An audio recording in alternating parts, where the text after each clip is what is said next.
So when that plan ends, there's no skills to fall back on. It's on or off. What do you expect? Of course, yo-yo dieting is going to happen.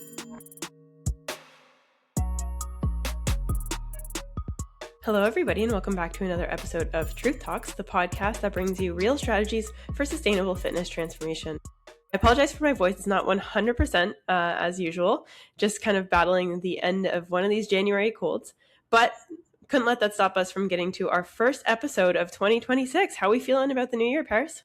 Feeling really good. Yeah, sorry that you're sick this week, but you know what? We're still making it happen and still having a great week because we decided that it's going to be a good week. Totally. And we were just talking off air before we started recording, like about how things just feel like they're in a flow this week. And I think that's such a nice, reassuring way to start the year and being like, hey, we're moving forward on some stuff. We're trying new things. We're relying on tried and true things. And that just feels really good overall, the combo. 100%. Clients, I think, are motivated. They're chasing either continuing to chase goals or chasing new goals in the new year. So I think lots of kind of game planning going on right now, which I like. Yes. I don't know about you. I've had a couple of really inspiring like game planning calls and game planning check-ins this week where we're looking ahead at like longer term strategies and like phases and what we want to achieve in those phases. And overall, I don't know, I've just been feeling extra grateful for this team for like embracing the new year with just such a level-headed mindset too. I feel like all the clients I've spoken to, everyone's just getting after it with like such a great perspective that balances ambition and drive with kind of like practicality and thoughtfulness. Awesome. I like that a lot. A lot. Yeah. That's really great. Before we dive in, is there anything you want to say about starting the new year? You're good to go. No. I think we've covered New Year stuff. I think I'm ready to drop some value in this. All right, let's do it. So this is kind of timely, but I'm going to say that this is a topic that it doesn't matter what time of year it is. This is so relevant. But a lot of people kind of fall into this cycle when the new year starts and they feel that strong motivation and being like, oh yeah, I'm going to go all in. But what ends up happening is sometimes when people go all in, they end up doing the all or nothing type thing. They go all in and then end up with nothing in the end. So we're going to talk today about yo-yo dieting and the hazards that come with that, but ultimately how you can actually put an end to that so that you can just see stable, steady success with your fitness goals, whether that's fat loss or otherwise, and kind of keep yourself going for the long term. I like it. This is something that a lot of people deal with. And there are people that will gain and lose the same 10 to 20 pounds, I'd say, cyclically for, years, and never take a second to stop and think like, okay, maybe I need a different strategy. And I'm not saying, gaining and losing the same 20 pounds on purpose, because if you think about it, that's what kind of cutting and bulking can be to a certain extent, maybe in some ways, but that's purposeful and with kind of a method and strategy behind it. But I'm talking about people who are trying to maintain the weight loss and are just rebounding and finding themselves in this major up and down of, like a graph that goes way up and way down over and over again without trying to do that. Right. And I think what it usually looks like and feels like is you hop on this diet plan, let's call it, and you can follow it for an amount of time. And then when it ends, because it almost always does, you don't know what to do. Right. And we actually covered some of that, like, oh, what can you do in terms of like appreciating the value of maintenance phases in one of the episodes we did last year. So we'll link to that below. But at the same time, I think it's recognizing that pattern and taking a moment and being like, am I stuck in that pattern? Do I feel like I've been trying to lose the same 10, 20 pounds for years? What does that often look like and sound like in your experience? Yeah, well, first you have to have the self-awareness, and this might sound mean, but the more conversation I have with people about their fitness journey, a lot of times the main issue is not anything they think the main issue is. It's actually just self-awareness that they don't know what the actual problem is, and typically it's a mindset issue.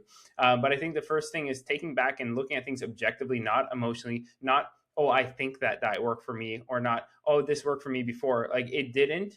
If you're stuck in this loop, like something has to change about your strategy or the way you perceive things if you are stuck in this cycle. So it's first having that self-awareness. And I'm not saying this to knock anybody. I'm just saying like you need to take that kind of step back and look at things from a bird's eye view and say, hey, am I doing this over and over again?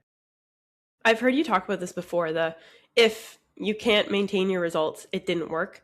But I think people get really emotionally attached to the thing that helped them lose those 10 pounds or whatever. And I can understand that. Yeah. For sure. Because when your definition of success is weight loss or fat loss, and you see something able to move that needle for you, it's totally human to be like, that worked. It did it. Mm-hmm. But we cannot say it worked successfully if you can't sustain that outcome. Right. Yeah. And it's funny because I even on like consultations with potential clients, they'll say like, "Oh, well, I did this before and it worked." It's like, well, did it? Because why are we here? You know what I mean? Like Hmm. we're in a way worse spot than you were even when you started using that thing that quote unquote worked. So now again, not to put shame to anybody, but I'm just saying like first we need that to gain that perspective that it didn't work if we gained all the way back right away and then some. And then the follow up to that is probably like understanding, okay, well, why did we gain the weight back? Mm-hmm. Yeah. Or why did it not keep the weight off? Or why did you fail to continue with it? Like, what was the reason? And I think this is why when it comes to yo-yo dieting, I'm going to point to a culprit, and that is pretty much any diet that has a name. I think often leads to yo-yo dieting.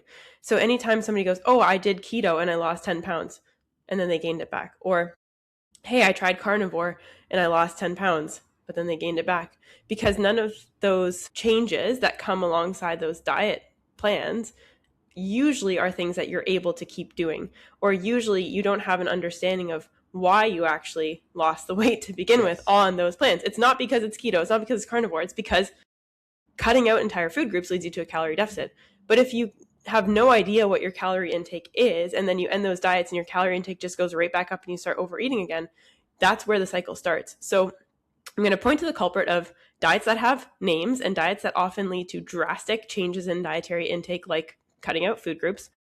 But then also, because they have this blanket label attached to them, we don't ever have an understanding of, well, I'm not going to say we because we do as nutrition professionals, but most people who follow those diet plans don't understand why they're actually Mm-hmm. driving the weight loss that they're seeing or what mechanisms are at play there. So they just take it for granted. Oh, this label equals a loss of weight. But they're not understanding the mechanisms at play that are actually driving that and how many other ways there are for you to achieve a calorie deficit that you can actually sustain. Yes, absolutely. Absolutely. Yeah, because if something has a name, you are either on it or you are Mm-hmm. off it. And the Right. problem is when you're on it, even if you made what you perceive as progress for a certain period of time, what do you do after? So Mm-hmm. we need to look at, in order to stop the CEO dying forever, we'll dive more into this in a second, but it's like, A, the method that you use has to be sustainable. Okay. In terms of you're able to stick to it and you're not constantly waiting when it's going to end and counting down the days. And then B, you need to have a strategy for post diet, and Mm-hmm. you need to know what eating looks like post diet in order for you to maintain your results. You need those two things. Yep. Yep, for sure. And I think a big part of it is I've talked about this before. When you think about diet, diet by definition does not actually mean trying to lose weight. Diet by definition means what and how you eat, right?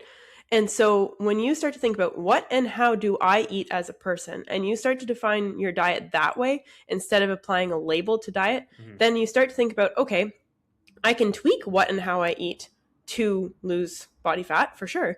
But also, what does that look like for me always? What is my standards? And then the word diet isn't just tied to these arbitrary kind of programs that you might follow, it's tied to your own individual needs and solutions.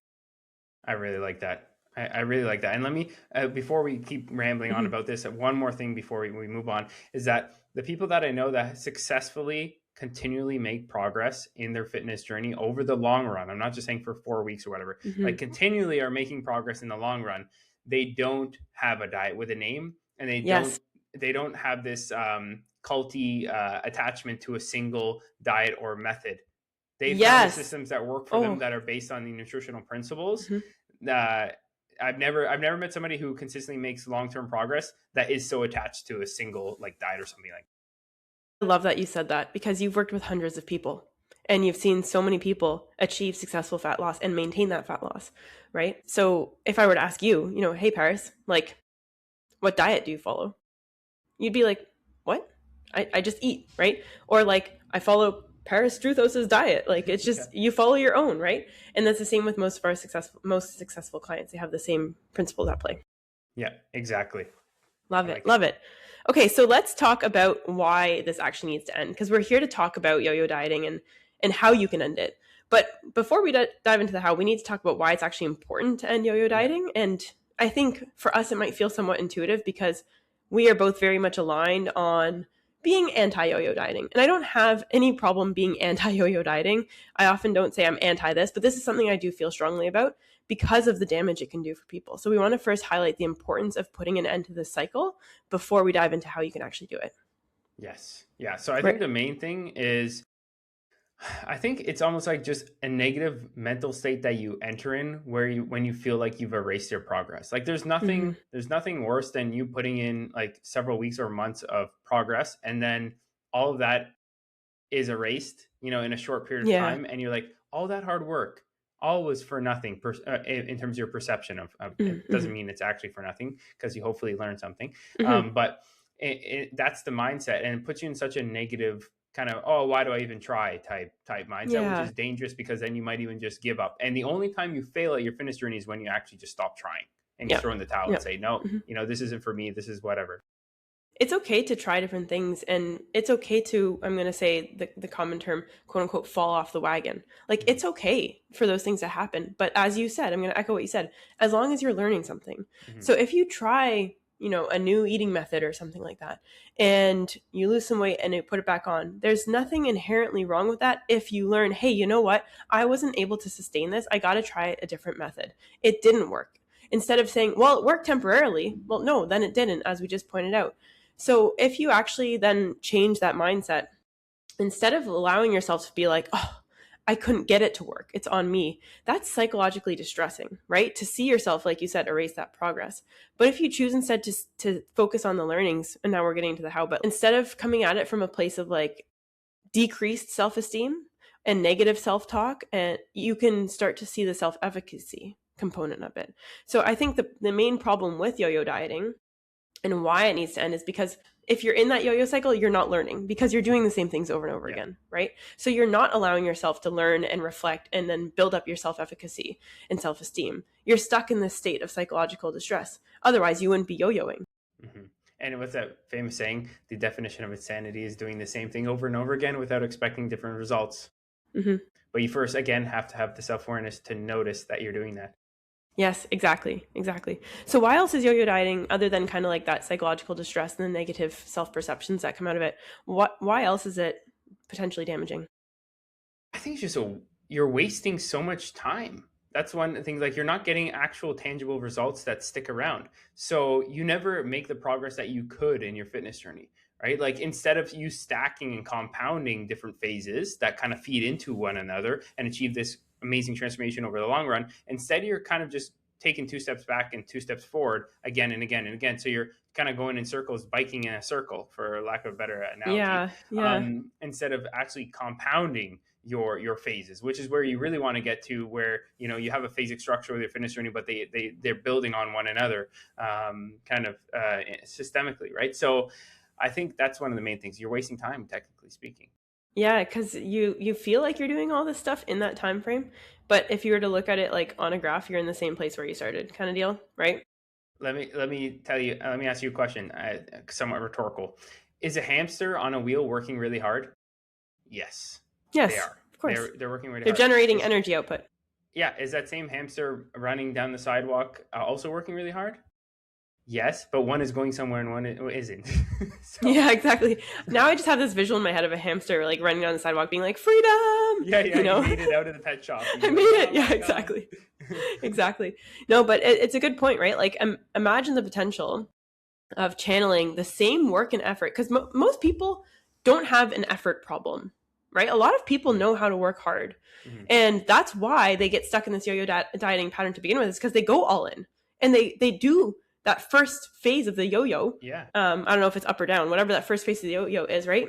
Where they put in so much work and they see something happen, so they are working hard. But the problem is that it becomes cyclical, so then there's no outcome to show for it. So I think that's a really like functional challenge with yo-yo dieting that's worth talking about.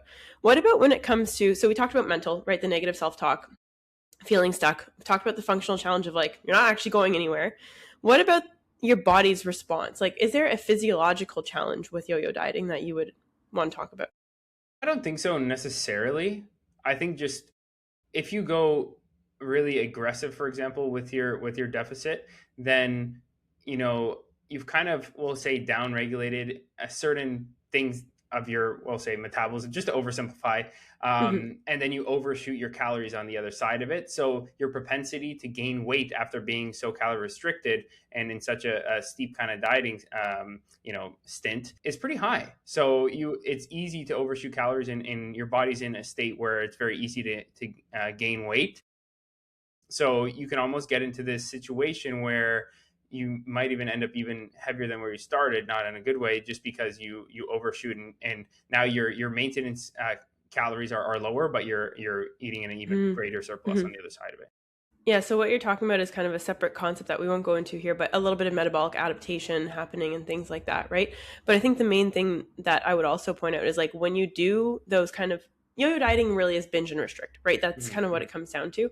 And the binge side of things is different per person, and but when it starts with that restriction, I think that we also start to get more like cravings and more like wanting more, right? When we go so aggressively restrictive. And you will start to feel more quote unquote diet symptoms that way. And I think usually that is what triggers then the rebound, right? Your body starts to fight that sense of restriction at a certain point in time, whether that's like psychological fatigue, whether that's lethargy, whether that's increased cravings, whatever it is, you start to feel something, right? And that's more on the like extreme dieting side of things. But I think that is part of that yo yo cycle that makes it hard to feel like, hey, I'm in control of how I eat because you start to be very reactive. Exactly. Yeah. Totally true. Okay. The last thing that I think is, for me, it's number one, but we're going to talk about it last here. Why there is a challenge with yo yo dieting and why it needs to end is because you actually do start to have a harmful relationship with food, I think, as well. You start to see food as either like something that allows you to make intense progress or something that has a negative outcome or erases your progress, to use your previous language, right?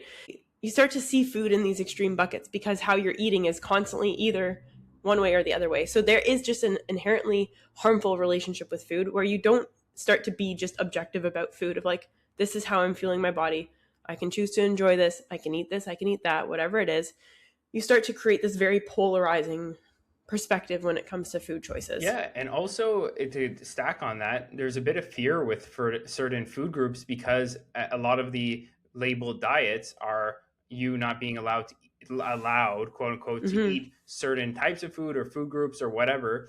So then you put those foods on like this weird pedestal of like those are off limits. So then, when you stop the being on the diet, then you start eating those foods and you have this weird perception of me like, oh, I'm doing something bad, when in Yeah. reality, it doesn't need to be like that. And we all know I love eating 6 Rice Krispie squares a day and getting shredded. So, we know there's not any Yeah. good or bad foods here. So it's just reminding ourselves that we need to be careful of not to label these foods as good or bad, which we've talked about so many times. But when we stick to these strict diets that put things as off limits, then we just think of those foods as bad inherently because they're not on Mm-hmm. the list of things we can Mm-hmm. eat.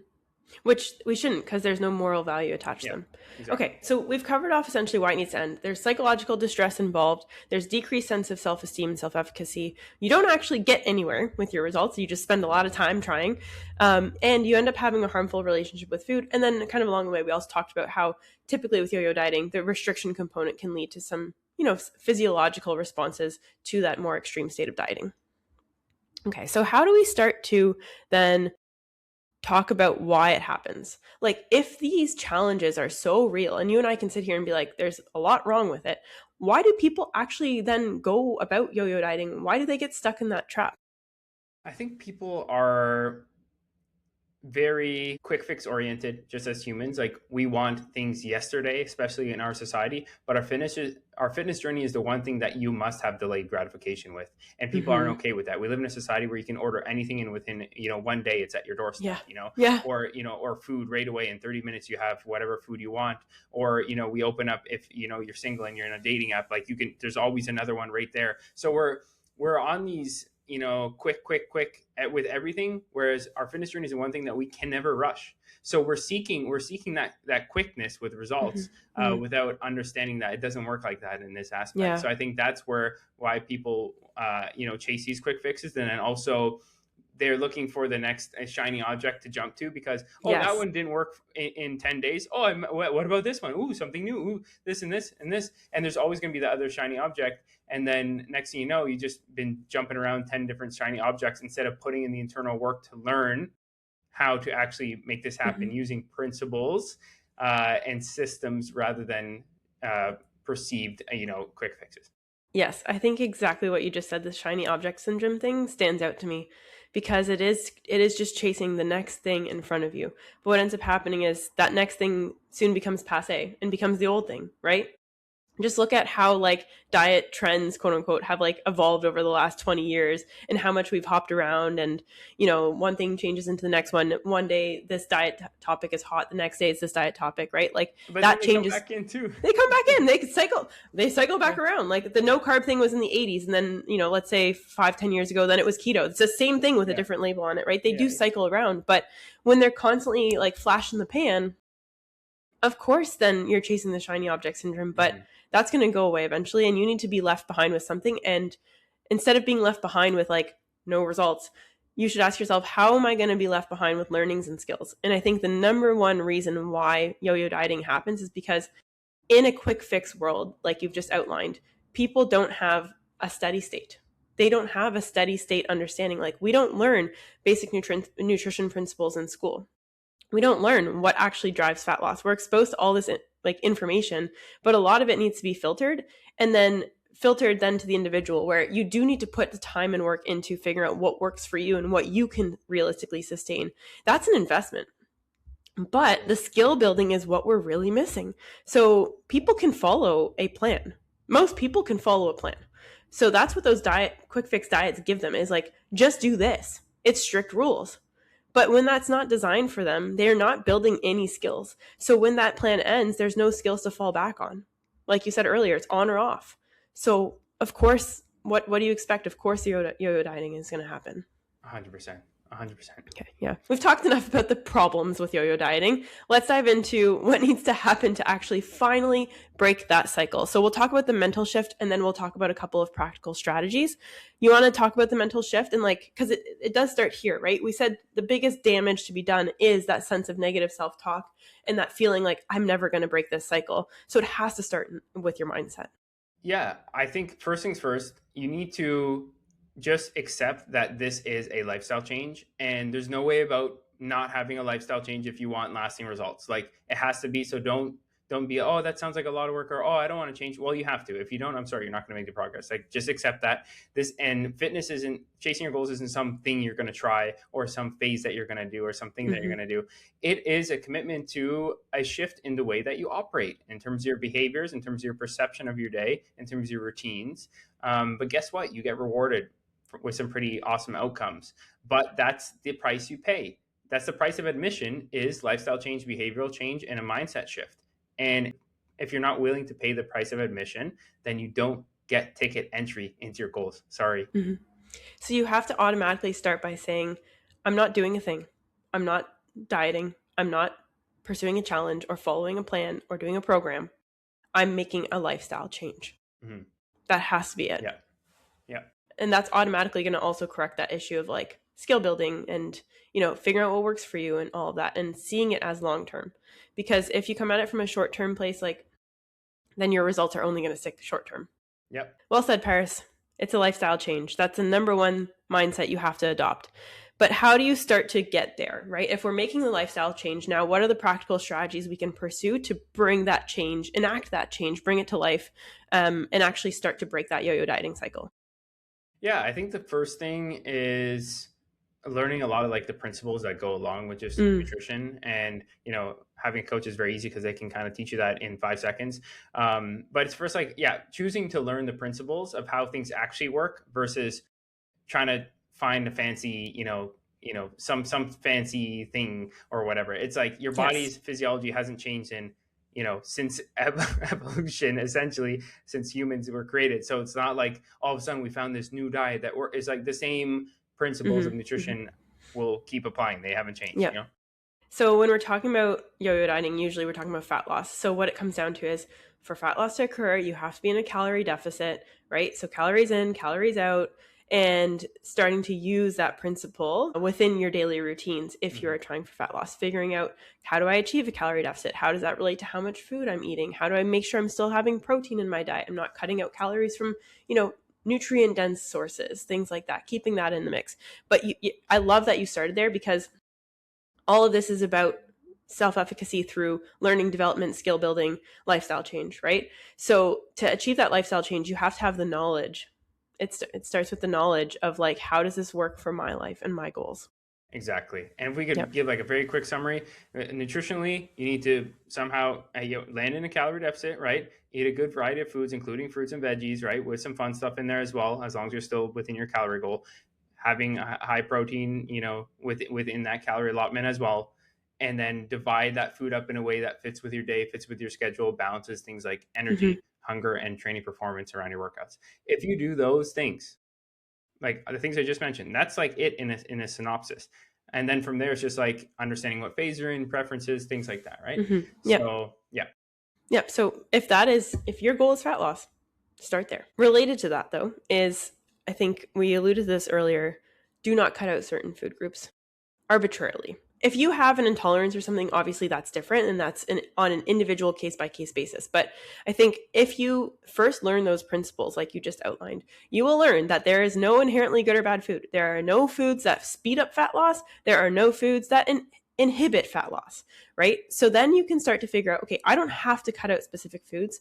And that makes it a lot easier to then be consistent, because when your context change or when you have certain preferences, you can accommodate them within those principles that you have now learned.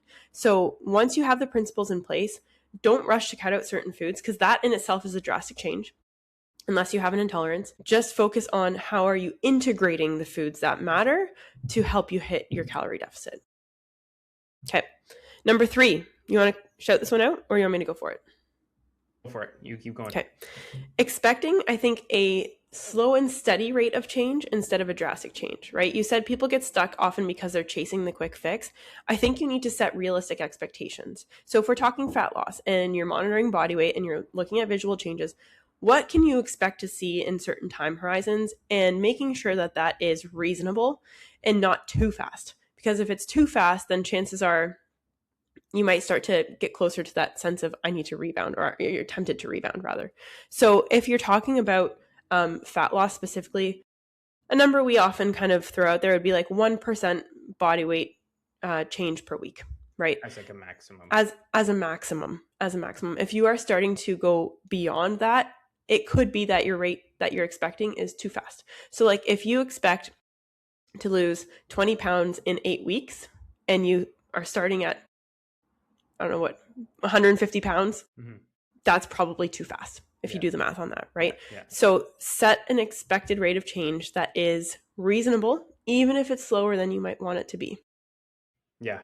And understand that before you start asking where my progress is, that you actually have the right plan and that you've consistently committed to the actions for a long enough period of time. Then you can have the data to look back on and maybe make a few tweaks to the plan if you need to, but don't hop in for 4 days and be like, oh, where's my progress? It's like, you haven't earned the right to that yet. Like, no, keep the consistency going first. Yeah. And if you need help identifying that, we did an episode on how do you know if you've actually hit a plateau, where we give you all the things to look out for. So we'll link that below as well, so that you know, like, you might not be plateaued if you're not actually following the plan yet, right? Yeah. So that's an important thing. I'm glad you added that. The next thing I think is just really, when you are drafting your plan, choosing actions you can see yourself still doing in 3 months. Mm-hmm. So for myself, for example, let's say I'm trying to change how I eat, and I'm going to be like, I'm going to go low carb, which is just so not authentic to me. But if I were to do that 3 months from now, I don't see myself being able to stick to that, right? So I think you need to be aware of, in 3 months, can I still do these actions? Because like you said, Paris, this is a lifestyle change, which means you're in it for the long haul. And doesn't mean that you have to always do the exact same things every day forever, but the principles that you follow should be able to be followed in 3 months' time. And there was a great piece of research by Lally et al., and they talked about how it takes like 66 days to form a new habit, right? I said 3 months because I think that's a good like extension of that. But if anything is only going to be followed for like 8 weeks, or those 6-week challenges, flash in the pan type stuff, right? then chances are you're not going to be able to adopt it into a lifestyle change. Yep. Okay. Perfect. You want to spit out the next one? Yeah. So next one is plan, don't react. So you want to pre-commit to your actions ahead of time instead of kind of going on the fly and just becoming emotional about your decision making. It's like have the plan that's very logical, logic based, not emotions based. Follow it and don't react based on emotion, react based on logic and data that you're getting. I think your plan should include also like things that you enjoy as well, and like periods of time maybe where you aren't as quote unquote on point, but it's like strategically not on point or flexible. Yes. And I think I'm so glad that's also why you said that the first thing you need to do is understand the principles, because when you understand those principles, then you can apply more logic. You can detach from the emotional state.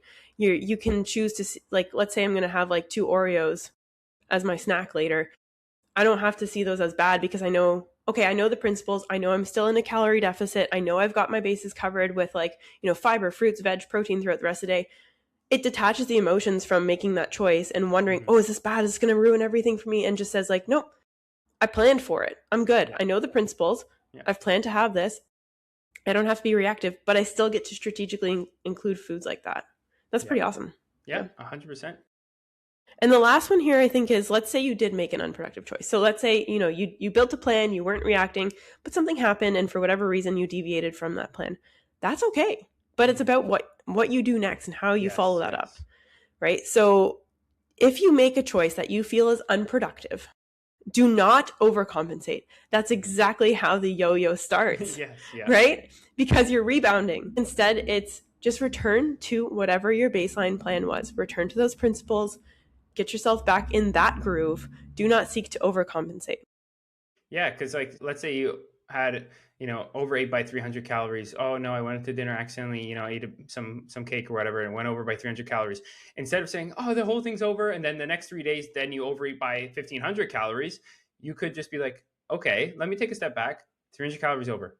Not going to do anything. Let me just get back on track tomorrow. Like it never even happened. And in the long run, you'll forget that you even had that. Versus people, they take that one thing and they will either think they need to over restrict when in reality it didn't make a difference in your progress. Yeah. Or they say, what's even the point of me doing all this? And then that's when the rebound happens, and then they start right at the top, and then they're like, oh, I feel guilty and I need to over restrict. And that's again another way that the cycle starts. The cycle starts. So, have you ever heard the analogy? It's like if you get a flat tire, you don't go and slash the other 3 tires. Exactly. Right? Yep. And so that's what overcompensating does. You're slashing all your other tires. So don't do that. Yep. Don't say what the hell. Like, expect that there will be moments where you probably will, quote unquote, slip up or be imperfect. You got to expect those moments, but you have to know how to respond to them in a productive way, which is not overcompensating. Yep. Love it. Fantastic. We covered a lot in this. We covered it. Yeah, we did. We went all the way through like how to recognize yo-yo dieting, why it's problematic, what we need to shift mentally, and then some practical strategies to help kind of like start to break that cycle. This is a topic I'm really passionate about because unfortunately it's too common and people don't deserve to have this experience. I just got to say that. Like people don't deserve to be in the yo-yo dieting trap. People deserve to feel empowered. It's exhausting, it's demoralizing, and it gets them no results, right? So we really, really are keen to help people break that cycle and focus on that lifestyle shift that really comes from skills development. And there's nothing more empowering by being like, I know exactly what to do and I know what I'm going to be doing for the long term. And you can guide your own long-term success that way. 100%. Love it. Amazing. Anything else you want to add before we wrap this up?